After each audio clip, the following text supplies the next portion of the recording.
Bonjour Kevin. Bonjour Manuel. Bonjour à tous et bienvenue sur Educatos pour une vidéo un peu spéciale. Oui, c'est une vidéo un petit peu spéciale Manuel parce que on a reçu énormément de messages via les réseaux sociaux, donc par exemple Facebook, LinkedIn, Instagram. Et aussi sur notre boîte mail qui s'affiche juste au-dessus de nous Kevin. Exactement. Et on s'est dit, on va faire une vidéo un petit peu spéciale pour répondre à toutes vos questions en même temps. À notre métier, nous sommes éducateurs. Alors éducateur, à chaque fois qu'on dit qu'on est éducateur, les gens nous disent « Ah, éducateur spécialisé !» Alors que non, nous sommes moniteurs éducateurs. Exactement.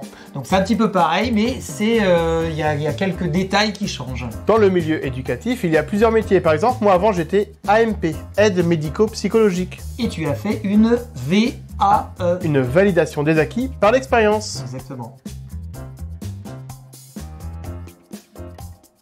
C'est une excellente question. Alors nous travaillons dans un IME. Un institut médico-éducatif. Nous accompagnons des enfants en situation de handicap. Et donc nous sommes situés à Saint-Sulpice-la-Forêt, à côté de Rennes. Tout à fait. Alors moi je travaille dans une UE, une unité d'enseignement externalisée au sein d'une école. Et moi je suis vraiment à l'intérieur de l'IME, dans un groupe qui s'appelle les PA2, les préadolescents 2. Voilà, et en IME, on peut accueillir des jeunes âgés de 3 à 20 ans. Exactement. Après, il y a l'amendement Creton qui peut garder les jeunes un peu plus longtemps, le temps de trouver une place. Solution. Très bonne question. Alors moi, pourquoi ce métier? C'était plutôt un combat militant que je menais avant, parce que je trouvais que les personnes en situation de handicap étaient mal représentées, qu'on les respectait pas trop dans la société. Donc moi, forcément, je suis arrivé dans ce secteur-là. Et j'ai choisi moniteur éducateur parce que j'avais envie vraiment d'être sur le terrain, d'accompagner ces personnes-là. Alors que moi, je travaillais auparavant dans un EHPAD auprès des personnes âgées. J'étais AMP, comme j'ai dit tout à l'heure, aide médico-psychologique, et je voulais évoluer, changer de public. Et le milieu des enfants, en étant moi-même parent, m'a intéressé. Donc j'ai fait une VAE pour être moniteur éducateur, et je travaille depuis quelques années maintenant dans un IME. Quelle formation pour devenir moniteur éducateur? C'est une très bonne question ça Kevin. Oui, alors normalement il faut avoir le niveau bac pour rentrer en formation de moniteur éducateur.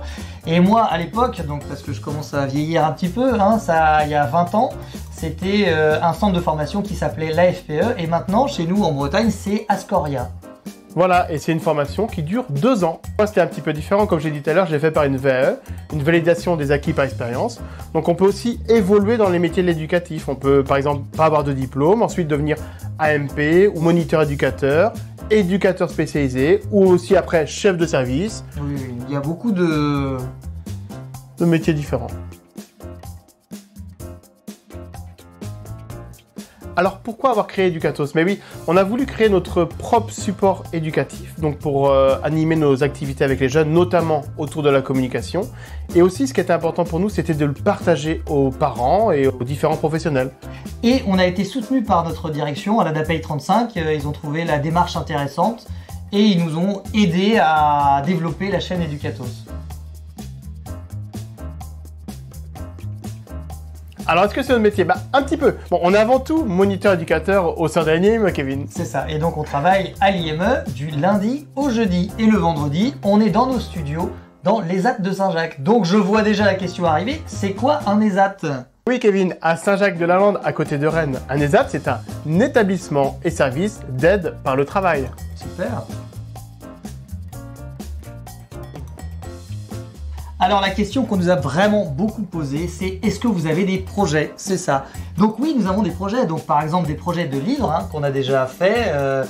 Mais bon, après c'est toujours un petit peu long à développer. Effectivement, puis aussi des jeux de société. En fait, l'idée c'est d'apprendre le Macathon ou autre avec d'autres supports que la vidéo. Vous voyez, là c'est des petits memories par exemple. Qui marchent très bien avec nos jeunes. Oui, oui, on les teste à l'IME et c'est super sympa. Eh bien, nous espérons avoir répondu à l'ensemble de vos questions de façon plus claire possible. Oui, et n'hésitez pas à nous en renvoyer sur les réseaux sociaux ou sur notre mail qui s'est affiché tout à l'heure. Et on vous remercie et n'hésitez pas à vous abonner. Ou aussi activer la cloche. Très bien. Ou mettre le pouce, Kevin. Ah, le pouce, j'oublie toujours le pouce. Allez, à bientôt sur Educatos.